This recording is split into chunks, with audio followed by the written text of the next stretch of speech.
Hello everyone, मैं मनवीर और आप देख रहे हैं life I study at home. तो कैसे हैं आप? उम्मीद करता हूँ आप अच्छे होंगे। तो आज फिर मैं लेके आया हूँ आपके लिए टॉप मोस्ट 10 क्वेश्चन जो प्रीवियस ईयर के एग्जाम जो हुए थे उनमें आए हुए क्वेश्चन है।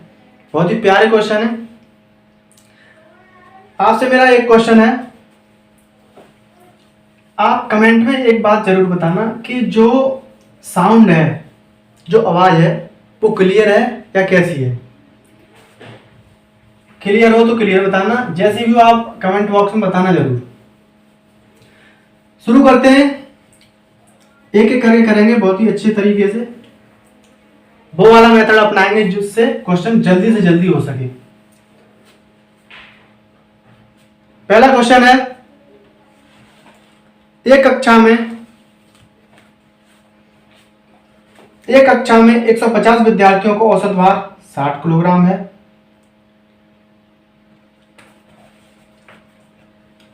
विद्यार्थी कितने हैं?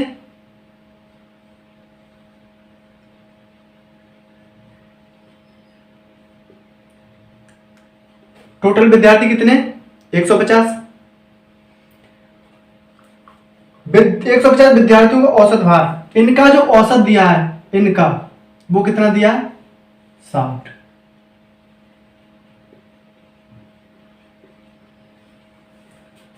टोटल का जो औसत है वो 60 है। लड़कों का औसत कितना दिया है? लड़कों का औसत कितना दिया? 70 किलोग्राम। और लड़कियों का?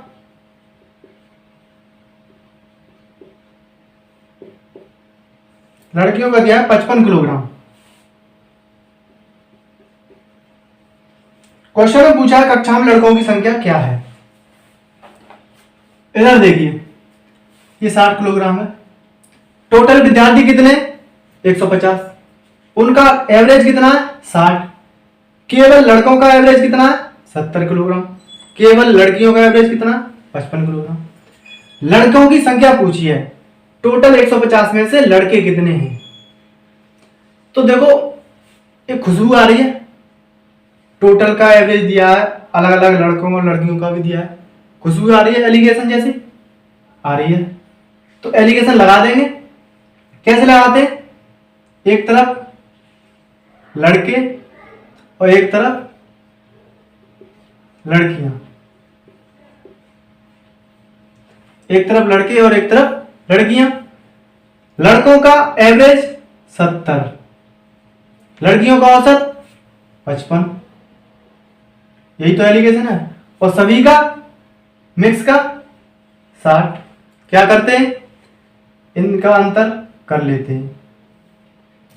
इसका इसका अंतर 5, इसका इसका अंतर 10। यहां से जो रेशियो निकल के आया वो कितना आया? ये इससे 2 बार कट गया, 1:2।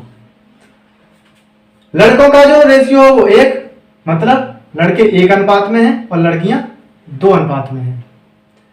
टोटल रेशियो का योग कितना होगा? 2 और 1 3। यहां अनुपात में योग कितना है? 3, लड़के और लड़कियों का। और वैसे कितना है योग? 150। तो 3 रेशियो की वैल्यू किसके बराबर होगी? 150 के। यहां से 1 रेशियो की वैल्यू निकलेगी 50। और पूछा गया था लड़कों की संख्या कितनी है, तो लड़कों की संख्या रेशियो में 1 ही तो है, तो 1 रेशियो के बराबर कितना है? 50। तो 150 जो हमारे विद्यार्थी थे उसमें जो लड़के हैं वो 50 है। समझ में आया? यही एलिगेशन होता है, बहुत सिंपल होता है। नेक्स्ट क्वेश्चन करते हैं। नेक्स्ट क्या? दो संख्याओं के बीच का अंतर का दुगना उनके योग के बराबर है। दो संख्याओं के बीच का अंतर का दुगना, बीच के अंतर का दुगना उनके योग के बराबर है। यदि एक संख्या 30 है तो दूसरी संख्या ज्ञात करें।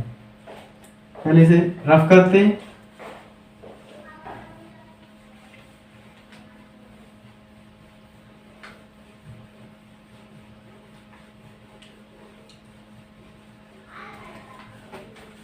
क्या कह रहा है क्वेश्चन? दो संख्याओं के योग का दुगुना,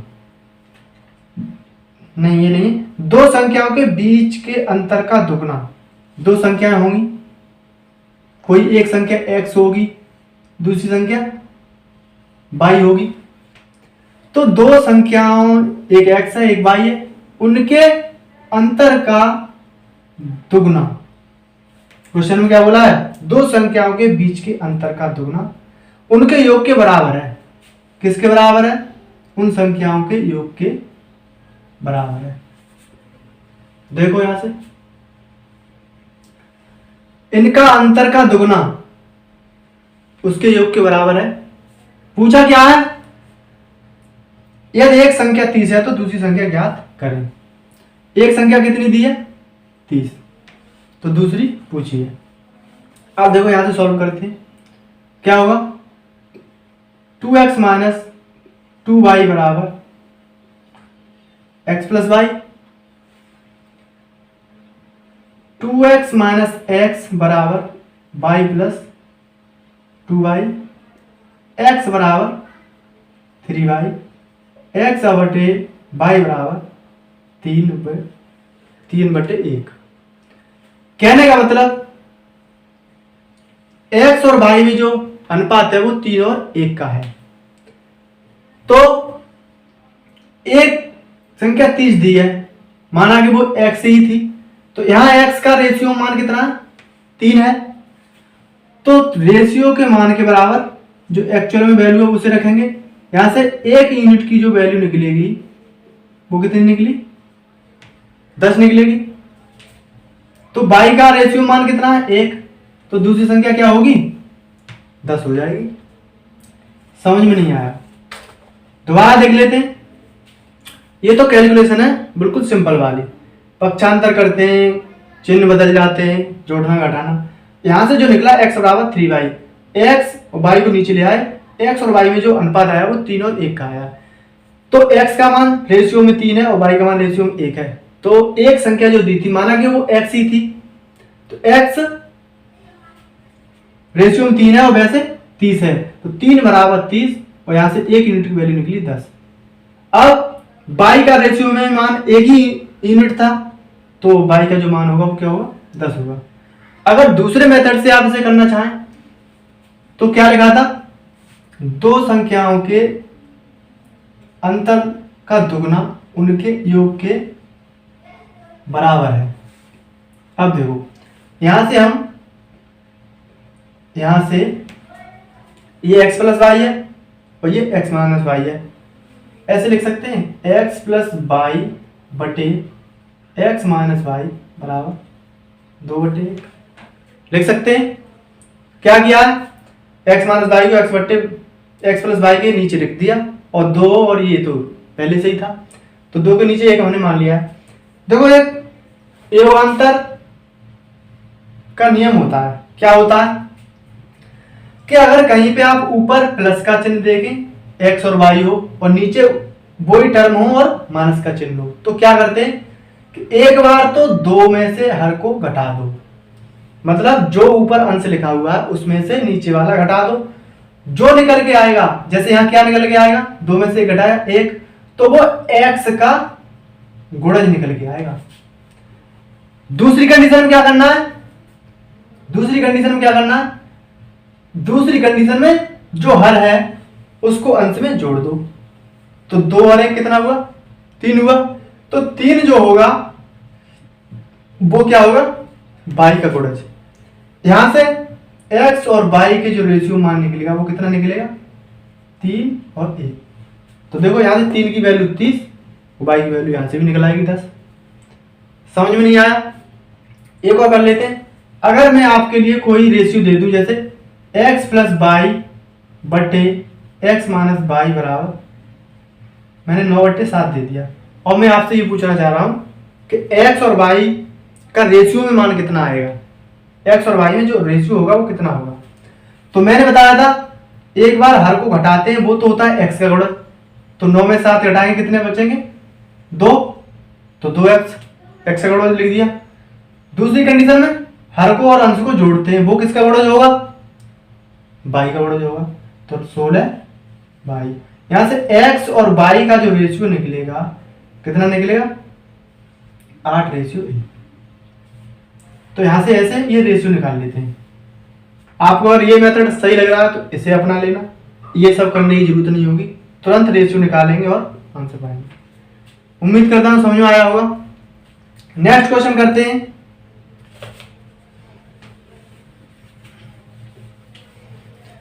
बहुत ही प्यारे क्वेश्चन है, अच्छे क्वेश्चन है, मिक्स क्वेश्चन है। अब देखो नेक्स्ट क्वेश्चन क्या कहता है।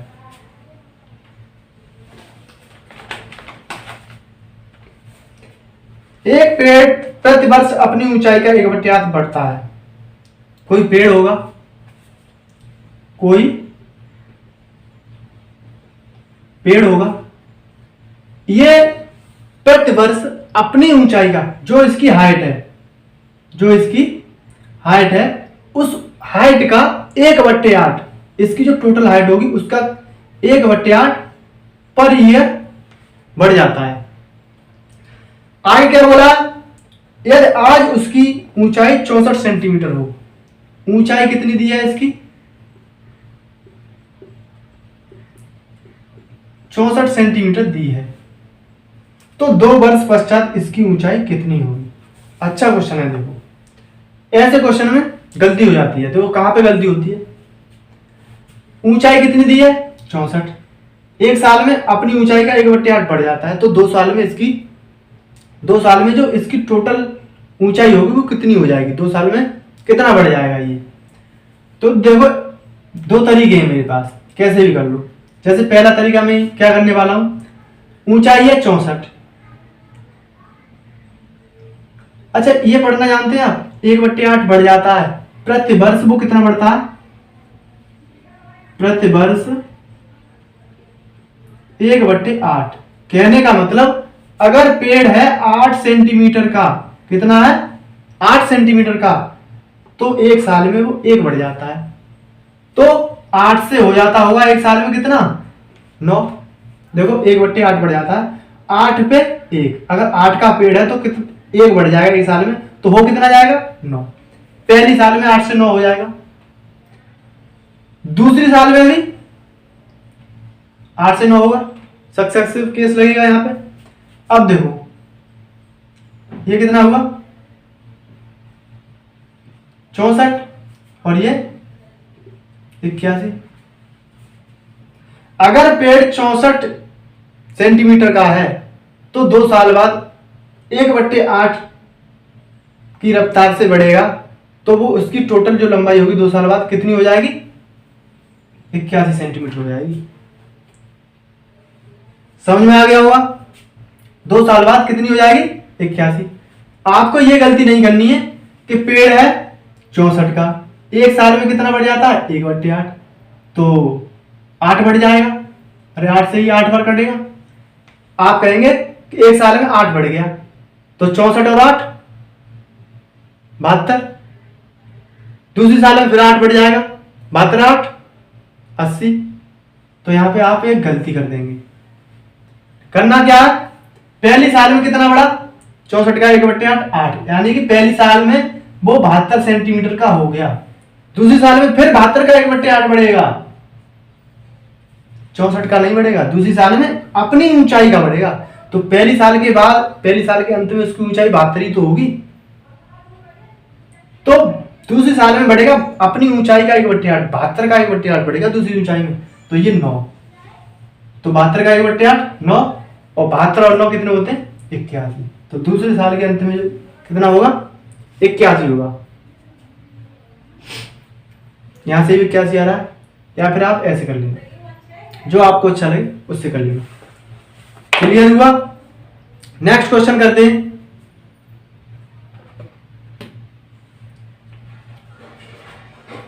किसी संख्या को 2 से गुणा करके उसमें 16 जोड़ा जाता है, अब प्राप्त योगफल को 2 से विभाजित किया जाता है और फिर प्राप्त भागफल में मूल संख्या घटाई जाती है, तो शेषफल क्या होगा। देखो सिंपल है, बिल्कुल कर लेंगे आप। क्या है देखो इसमें, सेशन अगर आपको अच्छा लग रहा है तो प्लीज एक लाइक बनता है, लाइक कर दीजिए सेशन को और एक शेयर कर दीजिए। देखिए क्वेश्चन क्या कह रहा है, किसी संख्या को 2 से गुणा करके उसमें 16 जोड़ा जाता है। कोई संख्या, कुछ तो मानना पड़ेगा। किसी संख्या को, एक संख्या है मान लो x, क्या कहा गया, 2 से गुणा करके। क्वेश्चन जैसे जैसे बोल रहा है वैसे वैसे करते जाना। कुछ भी ना मिले, एक संख्या है तो वो संख्या x, ऐसे समझ लो कि x को गणित ने किराए पे ले लिया है, मानना ही पड़ेगा। वो संख्या x है, उसको 2 से गुणा करके उसमें 16 जोड़ा जाता है। 2 से गुणा कर लिया और हमने 16 का योग कर दिया। फिर क्या बोला गया क्वेश्चन में, अब प्राप्त योगफल को 2 से विभाजित किया जाता है। योगफल इतना हुआ, क्या हुआ, 2 से विभाजित किया जाता है। आगे क्या बोला है, और फिर प्राप्त भागफल में मूल संख्या घटाई जाती है। भागफल यहां से कितना प्राप्त होगा, पहले ये देखो भागफल कितना प्राप्त होगा, 2 ऊपर कॉमन ले लो, x + 8 बटे 2। तो भागफल प्राप्त हुआ x + 8। पहले क्या बोला था, किसी संख्या के 2 गुने में 16 जोड़ो और फिर प्राप्त जो योगफल आया उसमें 2 का भाग दो। फिर क्या बोला, भागफल में से मूल संख्या घटा दो। तो भागफल कितना आया, ये क्या करें, मूल संख्या घटा दो। तो वो संख्या कितनी है, तो वो संख्या कितनी निकली, वो संख्या कितनी निकली, वो संख्या 8 निकली। कुछ भी करना पड़ा, इससे इजी क्वेश्चन कोई होगा नहीं। जैसे जैसे क्वेश्चन में बोला गया है वैसे वैसे करना है, समझ गए। नेक्स्ट क्वेश्चन क्या है,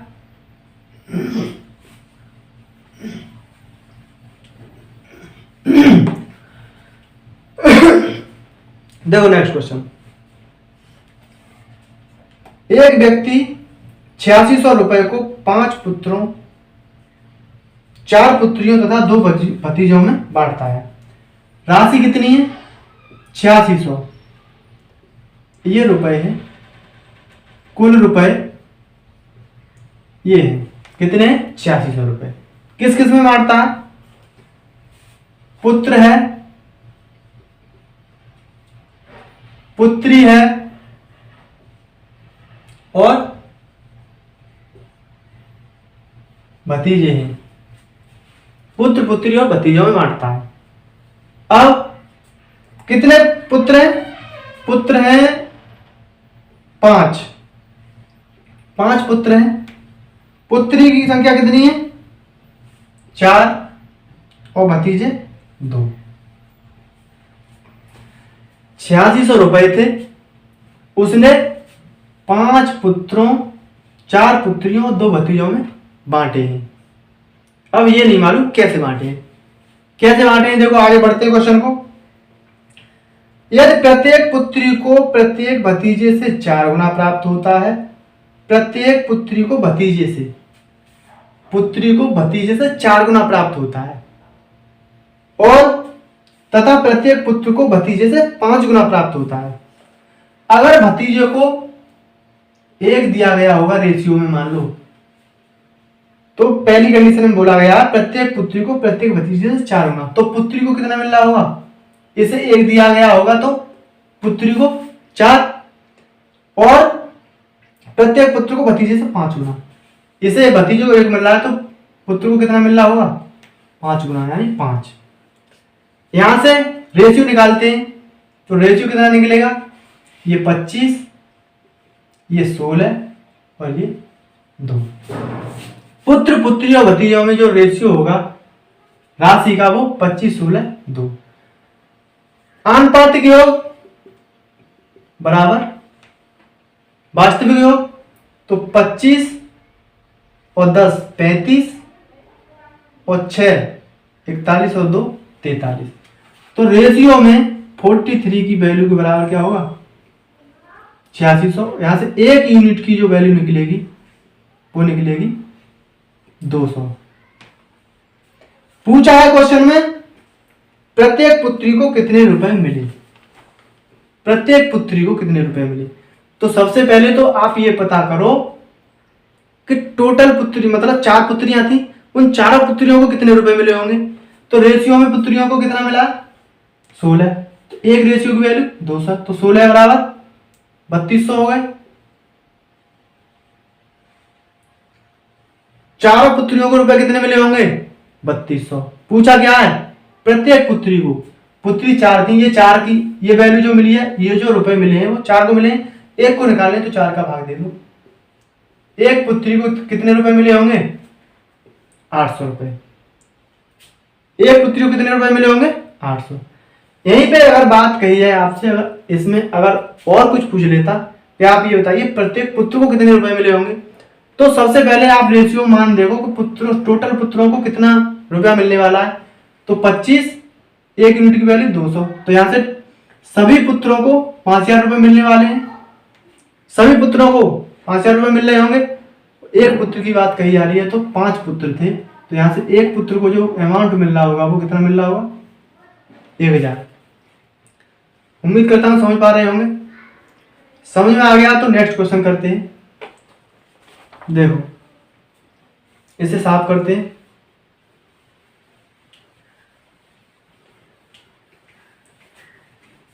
नेक्स्ट क्वेश्चन पढ़ लीजिए आप जब तक।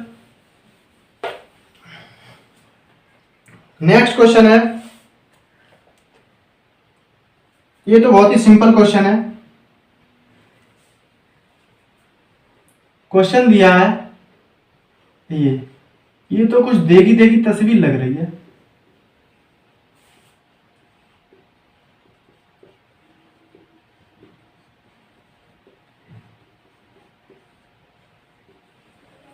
यही है, देख लेते हैं एक बार। यही क्वेश्चन है। क्या पूछा है इसमें? इसका मान क्या होगा? इसका मान क्या होगा? तो ये देखो 3.5, 3.5, 6.5, 6.5। कोई सूत्र दिख रहा है? सूत्र लगेगा इसमें, a प्लस बी का होल स्क्वायर क्या होता है? ए स्क्वायर, ये होता है 2ab प्लस बी स्क्वायर, ये होता है। ये दिया है आपको, देखो यहां से देखो, ये इसका वर्ग है प्लस 2 इंटू ये सब दिए हैं, देखो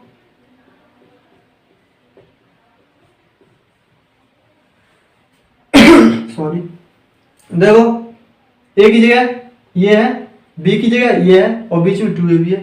लगा दो फॉर्मूला, ए प्लस बी का होल स्क्वायर। ए की जगह कितना है? ये। बी की जगह कितना है? ये। इसका ही क्या करना है? Whole square. ये और ये जोड़ेंगे तो 10, और 10 का वर्ग क्या होता है? सिंपल है, आंसर आ गया 100। नेक्स्ट क्वेश्चन करते हैं। कौन सी वह सबसे छोटी प्राकृतिक संख्या है जो 2736 को विभाजित कर दे और भागफल पूर्ण वर्ग बन जाए? ओहो, क्या क्वेश्चन है, देखो कितना अच्छा है। इसे भी करते हैं। क्या कहा है? कौन सी वह सबसे छोटी प्राकृतिक संख्या है जो 2736 को विभाजित कर दे और भागफल पूर्ण वर्ग बन जाए? 2736 को विभाजित भी कर दे और भागफल जो आए वो पूर्ण वर्ग बन जाए। तो सिंपली इसमें क्या करने वाले हैं? इसके गुणनखंड ही करने वाले हैं। तो कर लेते हैं गुणनखंड। और कुछ तो कोई उपाय है नहीं और कोई ट्रिक है नहीं। तो 2 से काट दो इसे, एक बार, 2 से 3 बार, 6, 8, 2 एकम 2, 2 तिया 6, 2 छिक्के 12, 2 टिक 16। फिर 2 से काटने वाले हैं 6 बार, 8 बार, 4 बार, फिर 2 से 3, 4, 2, और फिर 2 से 1, 7, 1, 7 और 1, 8 और 1, 9, 3 से कट जाएगा। 3 से 5 बार और 7 बार, फिर 3 से 3 एकम और 19 तो एक अभाज्य संख्या होती है। अब देखो कोई भी संख्या पूर्ण वर्ग होगी कब होती है? जब उसके जोड़े पूरे बैठे।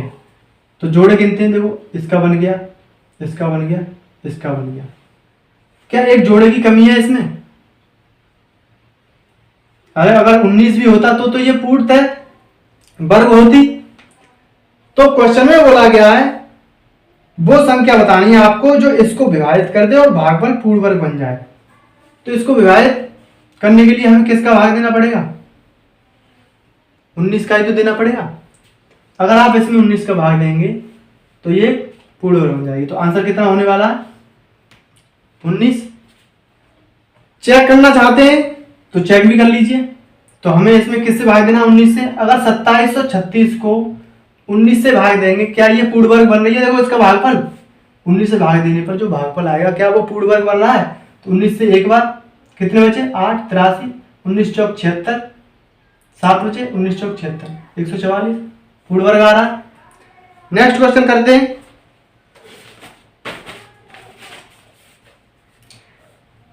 ए तथा बी का योग 116 के बराबर है। ए सी से 3 कम है लेकिन बी से 4 अधिक है। सी किस संख्या के बराबर है? देखो अच्छा क्वेश्चन है, करते हैं इसे। ए तथा बी का योग, ए और बी का योग जो दिया है कितना दिया है? 116 के बराबर है। ए सी से 3 कम है। कौन कम है? ए। किससे? सी से। तो सी ज्यादा होगा, ए कम होगा। कितना कम है? सी और ए का अंतर 3 ही तो है। आगे क्या बोला है? लेकिन बी से 4 अधिक है। कौन? ए। किससे अधिक है? बी से। कितना अधिक है? 4 अधिक है। ए सी से 3 कम है लेकिन ए बी से 4 अधिक है, यानी ए जो है वो बी से 4 अधिक है। तो क्या पूछा क्या है? सी किस संख्या के बराबर है? सी की वैल्यू पूछी है। अगर हम यहां से ए की वैल्यू निकाल लें, कोई से 2 से निकाल लो। जैसे ए प्लस बी दिया है 116, ए माइनस बी दिया है 4। तो ए की वैल्यू निकालने के लिए क्या करते हैं?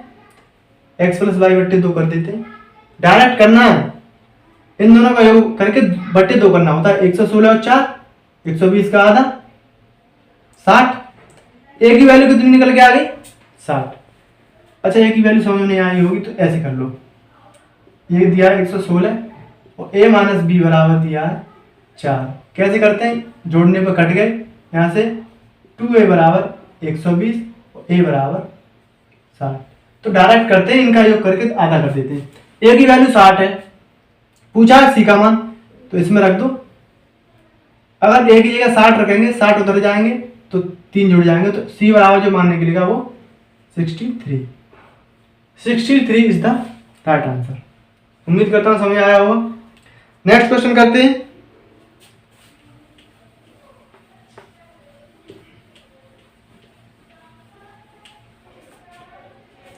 एक व्यापारी अपने सामान पर क्रय मूल्य से 20% ज्यादा अंकित करता है। यदि वह 5% की छूट देता है तो प्राप्त लाभ का प्रतिशत कितना होगा?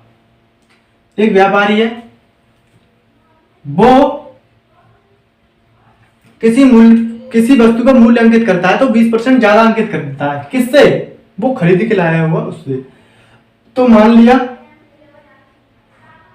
क्या मान लिया? वो कितने में खरीद के लाया होगा? कोई चीज 100 में खरीद के लाया होगा। तो उसने उस पर अंकित कितने किए होंगे? 20% ज्यादा, 120 किए होंगे अंकित। 100 में जो खरीद के लाया था, कौन? 3 स्टेप हो गए। तो ये है एक व्यापारी। तो व्यापारी कहीं से खरीद के लाया होगा, थोक से, कोई थोक विक्रेता होगा। अब इस व्यापारी ने किसी और को भी दिया होगा, बेचा होगा। तो व्यापारी लाया यहां से कितने रुपए में? 100 रुपए में। और यहां पे लाके इसने क्या किया? 20% इस पे ज्यादा लिख दिया, 120 अंकित कर दिया। ये एमपी और ये सीपी, 20% इस पे ज्यादा अंकित कर दिया। अब जब इसने बेचा तो 5% की छूट दे दी। अब मुझे ये बताओ छूट किस पे दी जाती है? छूट हमेशा जो फ्रंट लिखा हुआ होता है, जो मैक्सिमम प्राइस होता है, जो एमपी होता है, उसी पे तो दी जाती है। तो 120 का 120 रुपए पे 5% की छूट देंगे, 114 आएगा। कितना आएगा? 114। तो ये जो 114 हुआ वो क्या हुआ? ये विक्रय मूल्य तो हुआ। व्यापारी ने 114 में ही तो बेची है। बेशक आप खरीद के लाया, कोई खरीद के लाया, आपके लिए सीपी होगा ये, लेकिन व्यापारी के लिए तो ये क्या है, व्यापारी ने इसे बेचा है कितने में, 114 में।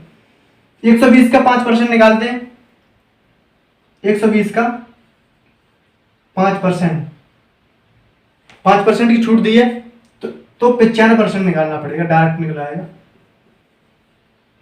इसे काट दो, 5 से काट दो, 19 बार, 5 से 2 बार, 2 से 6 बार, कितना आया, 19 सिक्के 114। तो 114 में बेची। अब मुझे ये बताइए, सीपी था 100 रुपए, 100 रुपए की खरीदी के लाया और वो वस्तु उसकी कितने रुपए में बिक गई, 114 में। तो कुछ लाभ हुआ, तो लाभ प्रतिशत ही पूछा है, क्या होता है, लाभ बट्टे सीपी गुणा 100। लाभ कितना हुआ, 14 का, कितने पर, 100 पर, गुणा 100। यहां से जो लाभ आया कितना आया, 14%। उस व्यापारी को जो लाभ हुआ वो कितना हुआ, 14%। सिंपल था बिल्कुल। नेक्स्ट क्वेश्चन करते हैं। किरण, संयोग और किशोर ने एक व्यवसाय 4700 रुपए में आरंभ किया। पहले इसे रफ करते हैं।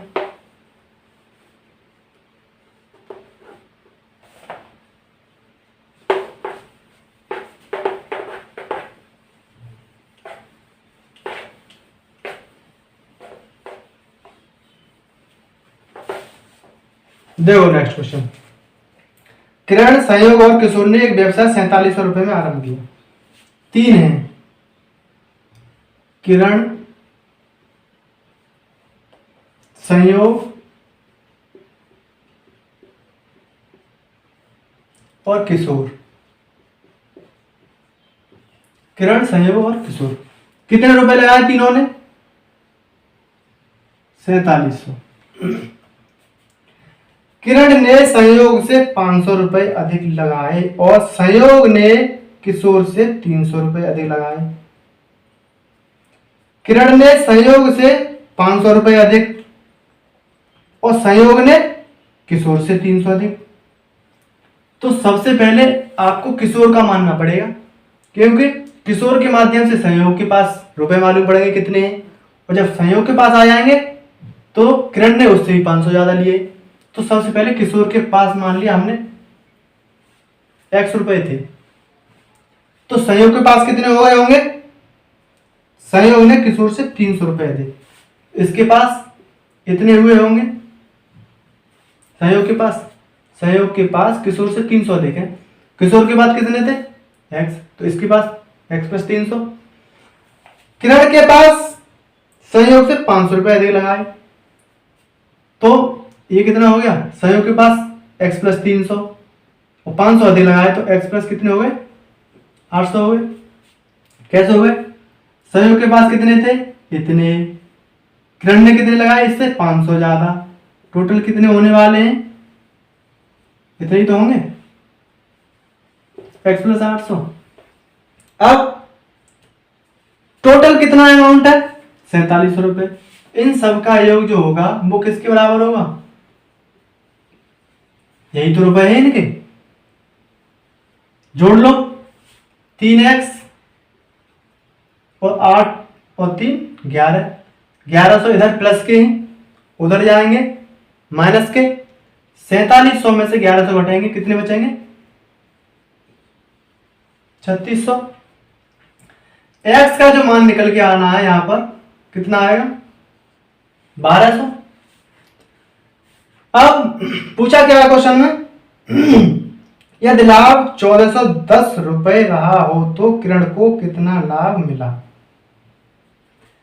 अच्छा, x का मान कितना आ गया, तो जो लाभ होता है वो इनके जो निवेश का रेशियो होता है वही लाभ का रेशियो होता है। तो पहले ये देखो इन सब ने निवेश कितने कितने रुपए का किया है, तो देखो 1200 और 800 कितने हो गए, 2000, इसने कितने लगाए 2000, इसने कितने लगाए 1500 और इसने 1200। लाभ कितना हुआ है 1410 रुपए का। इनका रेशियो कितना आएगा, ये हटा दो, ये हो गया 20, ये 15 और ये 12।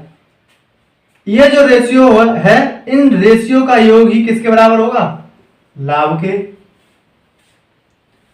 निवेश का जो रेशियो है, इन्होंने जो रुपए लगाए उनमें जो इनका अनुपात है, उन सब का योग लाभ के अनुपात के, लाभ के बराबर होगा। तो जोड़ लो, ये 15 12 27 और 10 37 और 10 47। 47 रेशियो की वैल्यू 1410। 47 से ये कितनी बार घटेगा,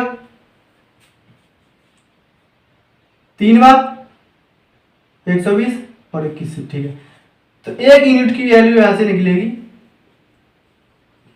30। पूछा है किरण को कितना लाभ मिला।